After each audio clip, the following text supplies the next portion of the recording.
Montana Territory, 1872.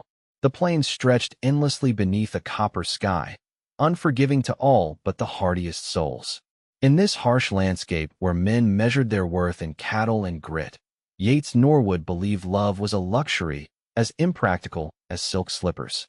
At 25, he'd already buried his tender heart beneath years of frontier hardship, convinced that attachment only led to devastating loss. A man alone answers to nobody, Yates often told himself while riding the boundaries of the modest ranch he'd built from nothing. His cattle operation was small, but growing steadily. The perfect life for someone who'd learned early that depending on others was the quickest path to disappointment.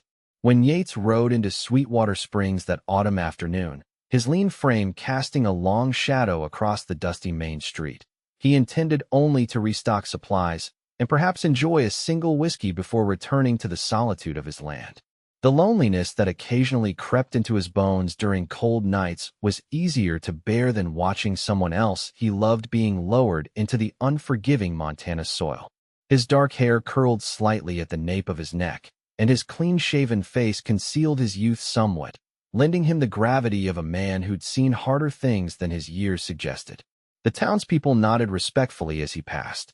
Yates had earned their regard through honest dealings and a helping hand in times of trouble, though he kept everyone at arm's length. Little did he know that just beyond the mercantile, an event was unfolding that would challenge everything he believed about his carefully constructed isolation.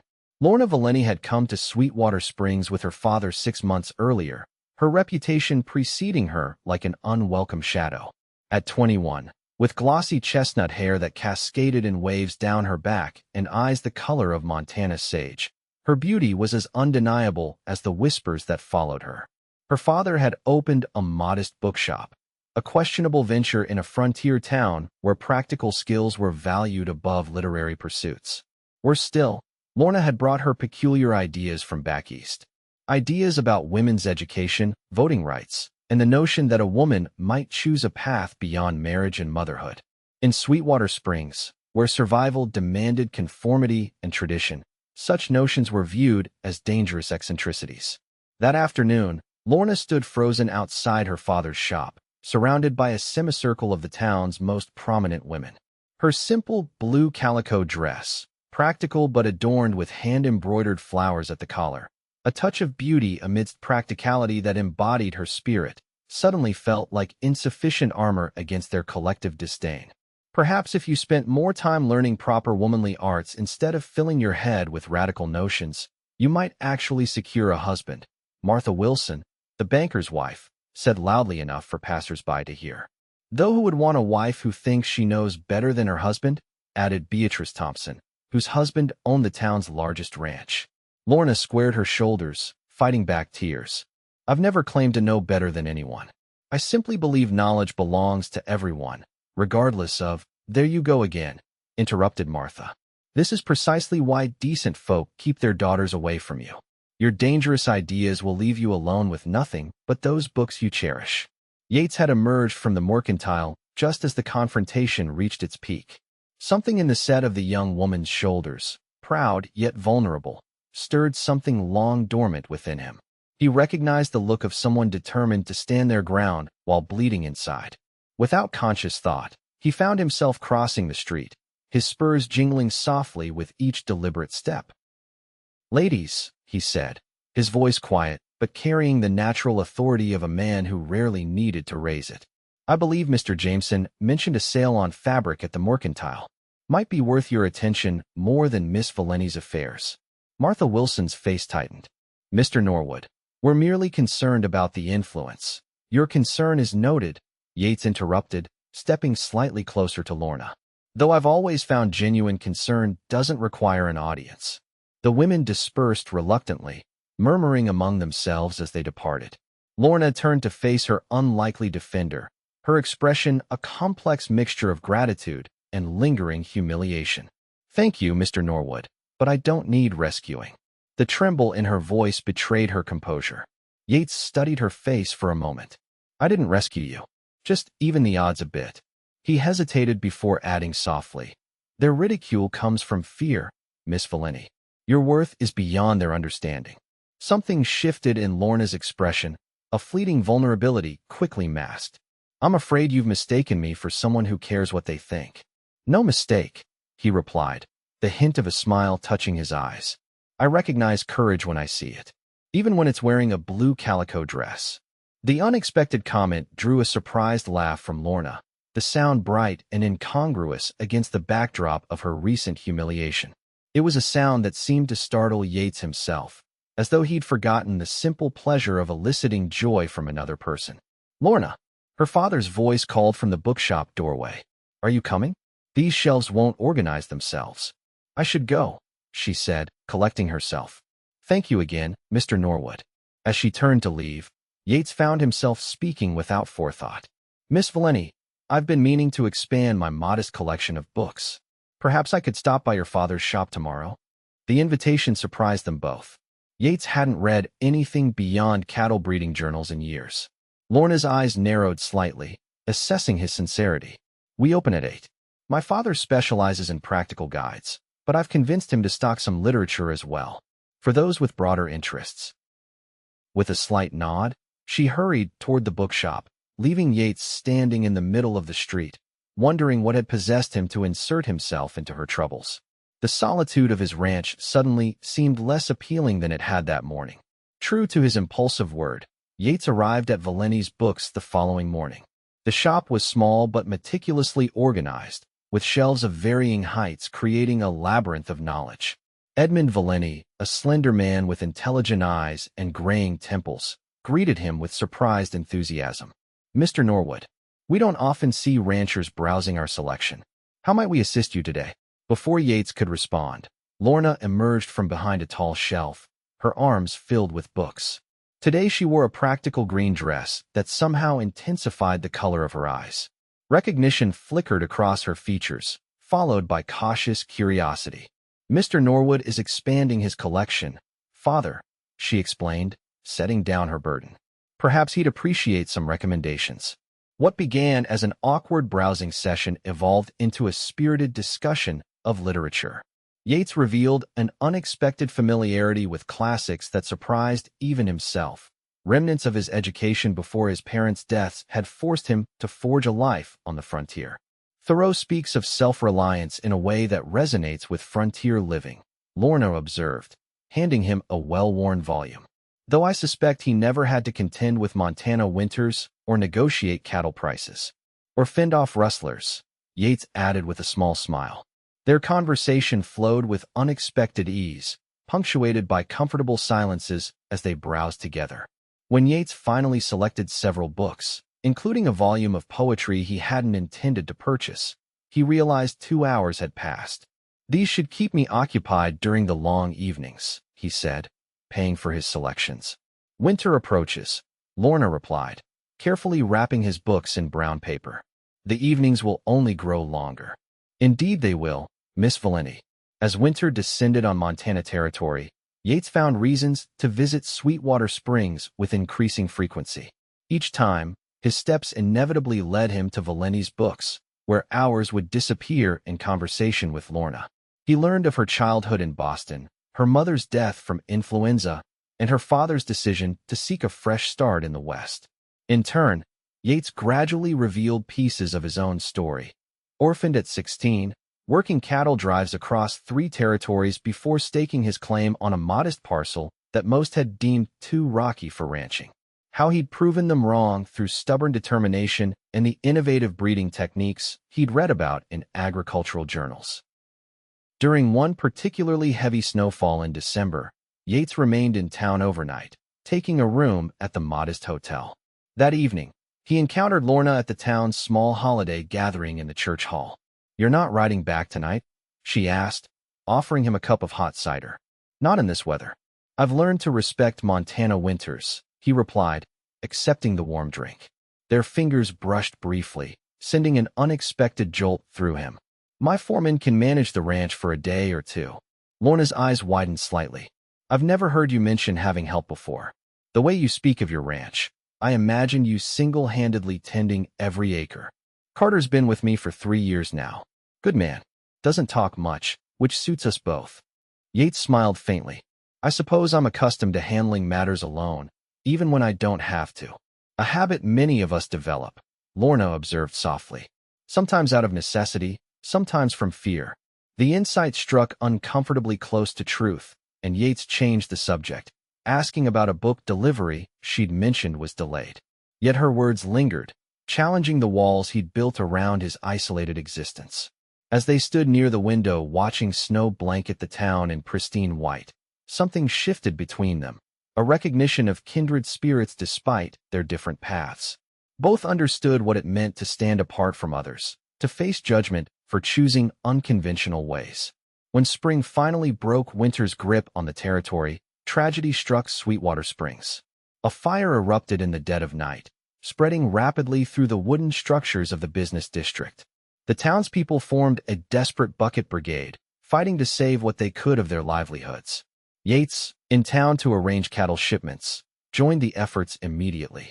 His heart seized when he realized the fire had begun near the bookshop. He fought his way through smoke and confusion until he found Edmund Valenti, coughing violently outside the burning building. "Lorna," the older man gasped, clutching Yates's arm. "She went back for the ledger and some first editions. I couldn't stop her."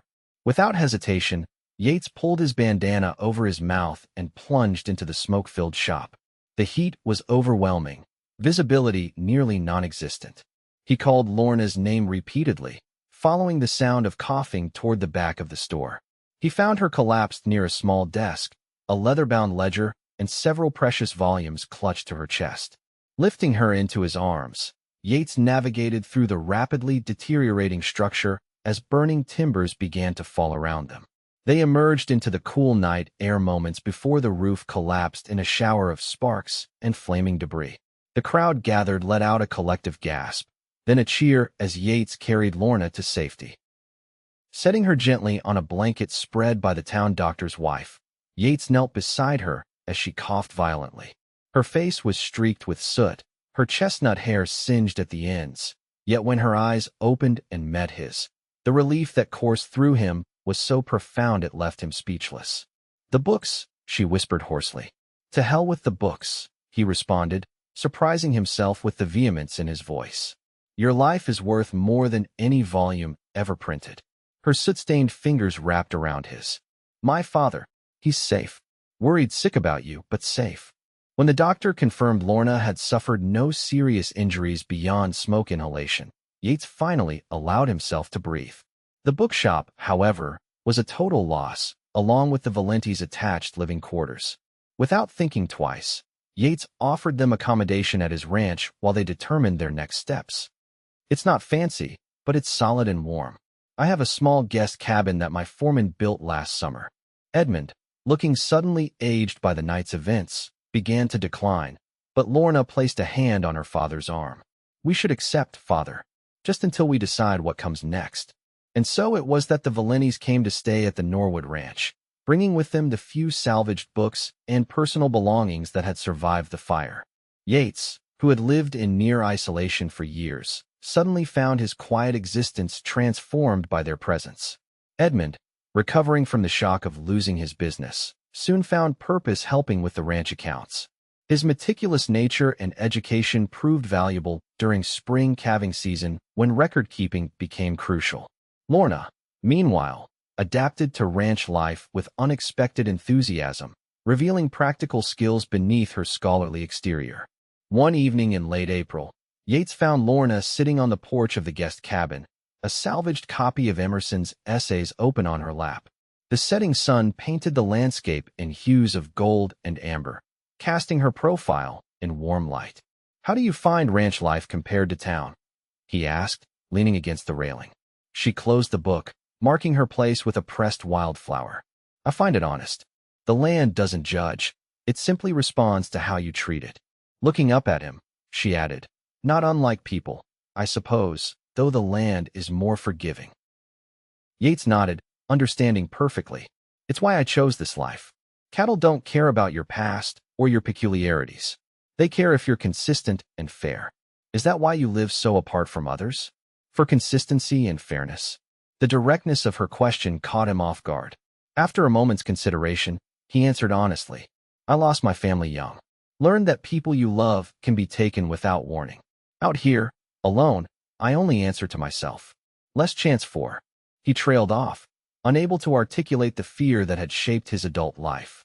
Less chance for heartbreak. Lorna finished for him. I understand the impulse. After my mother died, I retreated into books. Fictional worlds can't abandon you. The simple truth of her words created a moment of perfect understanding between them. Neither spoke for a time, content to watch the sunset paint the Montana sky in spectacular color. You've built something remarkable here, Lorna finally said, gesturing toward the well-maintained buildings and healthy cattle grazing in the distance. But I wonder if it's truly what you wanted, or merely what felt safest. The question lingered in Yates's mind long after they'd said goodnight. For the first time in years, he allowed himself to imagine a different kind of life, one not defined by absence and caution, but by presence and possibility. As spring blossomed into summer, the Valentis remained at the ranch. Edmund had received a modest insurance settlement for the bookshop, but seemed in no hurry to rebuild in town. Instead, he converted a corner of Yates's rarely used front parlor into a miniature lending library for the ranch hands and neighboring homesteads. Lorna, meanwhile, began teaching the children of nearby settlers 3 afternoons a week in the ranch's bunkhouse. Her natural gift for education and her respectful approach to the hard-working families gradually eroded the suspicion that had followed her in town. Yates found himself drawn to these impromptu classes, ostensibly checking on the use of his property, but increasingly captivated by Lorna herself. The way she engaged even the most reluctant students, her patient explanations, and the genuine joy she took in sharing knowledge revealed dimensions to her character that deepened his admiration. One sweltering July afternoon, Yates discovered Lorna by the creek that bordered his property, her skirts tucked carefully as she showed 3 children how to pan for gold, a lesson combining history, geology, and frontier skills. No fortunes to be made in this creek, Yates commented as he approached, leading his horse. The real treasure is understanding how early settlers lived, Lorna replied, helping a small girl swirl water in her pan. Though young Thomas here has found something interesting. The boy proudly displayed a small, sparkly stone. Miss Valenti says it's just fool's gold, but I can keep it anyway. Sometimes what we think we want isn't what brings true value, Lorna added, with a meaningful glance at Yates. Later, as they walked back to the ranch house after sending the children home, Yates found himself contemplating her words. You've changed things here, he said finally. This place was efficient before, but now it's alive, Lorna suggested when he faltered. Yes, alive. The simple word encompassed the transformation he'd witnessed and felt over the past months. They paused at the crest of a small hill overlooking the ranch buildings. The evening lights softened the rugged landscape, lending it a gentle beauty that matched the unfamiliar warmth spreading through Yates's chest. Father has been corresponding with a bookseller in Helena, Lorna said, breaking the comfortable silence. He's considering a partnership. We would need to relocate by autumn. The statement hit Yates with unexpected force, like a physical blow. The prospect of returning to his previous solitude, after months of newfound connection, suddenly seemed unbearable. I see, he managed, keeping his voice neutral despite the turmoil within. Helena offers more opportunities than Sweetwater Springs. Lorna turned to face him directly. Is that all you have to say? The challenge in her voice demanded honesty he wasn't sure he could provide. What would you have me say, Miss Valenti? After all these months, I'm still Miss Valenti to you? Hurt flashed across her features. I thought, perhaps foolishly, that I had come to mean something to you, that we had built something worth acknowledging. You have meant, Yates began, then stopped, struggling with words that had remained unspoken for too long. Your presence here has been valuable. Valuable. Lorna repeated the word as though testing its inadequacy, like a good horse or a strong fence. She shook her head, disappointment evident in every line of her body as she turned away. Goodbye, Mr. Norwood. I'll help Father pack our belongings tomorrow. Watching her walk toward the house, Yates felt the walls he'd built around his heart begin to crumble. The thought of returning to his carefully constructed isolation now seemed not like safety, but like a prison of his own making. That night, unable to sleep, Yates rode out to the highest point of his property. Under the vast canopy of stars, he confronted the fear that had guided his life since losing his parents. The belief that loving meant inevitable loss, that connection only ensured greater pain when it ended. But hadn't the past months proven otherwise? The joy of shared conversation, the comfort of compatible silence, the satisfaction of working alongside someone who challenged and complimented him. These were not weaknesses to be avoided, but strengths to be embraced. Dawn was breaking when Yates returned to the ranch, his decision made. He found Edmund already awake, enjoying coffee on the porch. "Beautiful morning," the older man observed, offering Yates a cup. "Mr. Valenti," Yates began formally, "I'd like to discuss a proposition with you. A business proposition, initially, but with personal implications I won't pretend don't exist." Edmund's eyes twinkled with understanding. "I've been wondering when we might have this conversation." By the time Lorna emerged from the guest cabin, the two men had outlined a plan that would change all their lives. Yates approached her with determination, aware that his emotional reticence had nearly cost him everything that mattered. "Would you walk with me?" he asked, offering his arm. Her hesitation was painful to witness, but she eventually nodded, allowing him to lead her toward the creek where they had often talked during the summer evenings. "Your father tells me you're still considering Helena," Yates began once they reached the water's edge. "It seems the most practical option," Lorna replied, her voice carefully controlled. "Father needs purpose, and I—" She paused, looking out across the landscape. "I need somewhere I can build something meaningful. What if that place could be here?" The words tumbled out before Yates could second-guess them. "Your father and I have discussed converting the old storage barn into a proper schoolhouse and community library. The neighboring families have already expressed interest in contributing labor and materials." Surprise registered on Lorna's face. "You would do that?" "I would do far more," Yates said, taking her hands in his. "Lorna, I've spent years believing that isolation was strength, that needing others was weakness. You've shown me how wrong I was." He took a deep breath. "This land, these cattle, this house I've built, they were never truly a home until you and your father arrived." Tears gathered in Lorna's eyes. "Yates, I love you," he said simply. "I love your mind, your courage, your unwavering belief that knowledge and understanding make us better. I love how you've brought life and purpose to this place that was merely existing before you came." A single tear spilled down Lorna's cheek. "For someone who rarely speaks of feelings, you express them beautifully when you choose to." "Perhaps I've been reading too much poetry," he smiled, reaching up to gently wipe away her tear. "Stay? Not as my guest, but as my wife. Help me build something that matters, a home, a family, a place where ideas and cattle can flourish side by side." "Are you certain?" Lorna asked, searching his face. "Yesterday you could barely acknowledge what exists between us." "Yesterday I was still a fool," Yates admitted. "Today I'm simply a man asking the woman he loves to share his life, however imperfectly I may express it." Lorna's smile bloomed slowly, like the prairie flowers after spring rain. "Yes," she said. "Yes, I will stay. Yes, I will marry you. Yes, to building something that matters together." Their wedding took place that October in the newly converted schoolhouse library, with nearly every family for miles around in attendance. The structure stood as physical proof of their shared vision: solid timber walls lined with bookshelves, large windows to admit abundant light, desks for students that could be moved aside for community gatherings. Sweetwater Springs had initially buzzed with scandal at the news of their engagement, the reclusive rancher and the controversial bookshop daughter. But the transformation of both Yates and his property had gradually won over even the most skeptical townspeople. Martha Wilson herself brought a wedding gift, a set of fine china that had been her mother's. "Every home needs beauty as well as practicality," she told Lorna with a newfound respect. "I may not agree with all your ideas, but I admire how you've brought them to life here." As they exchanged vows before the assembled community, Yates marveled at the journey that had brought them to this moment.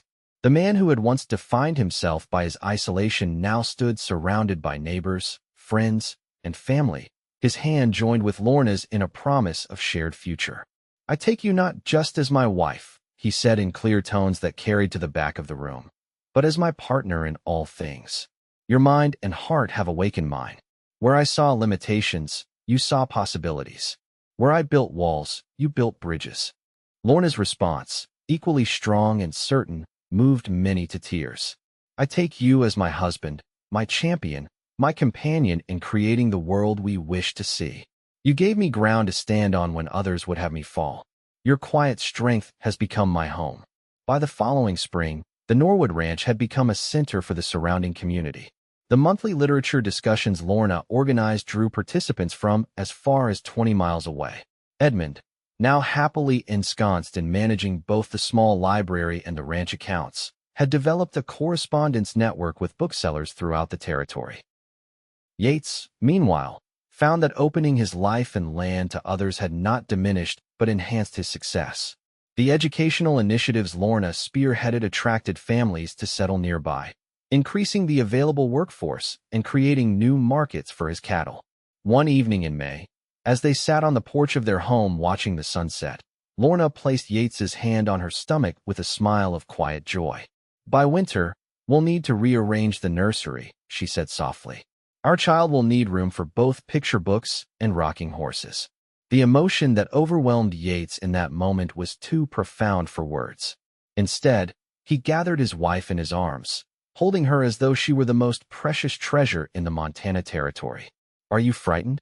Lorna asked, knowing how deeply his fear of loss had once ruled him. Yates considered the question honestly before answering.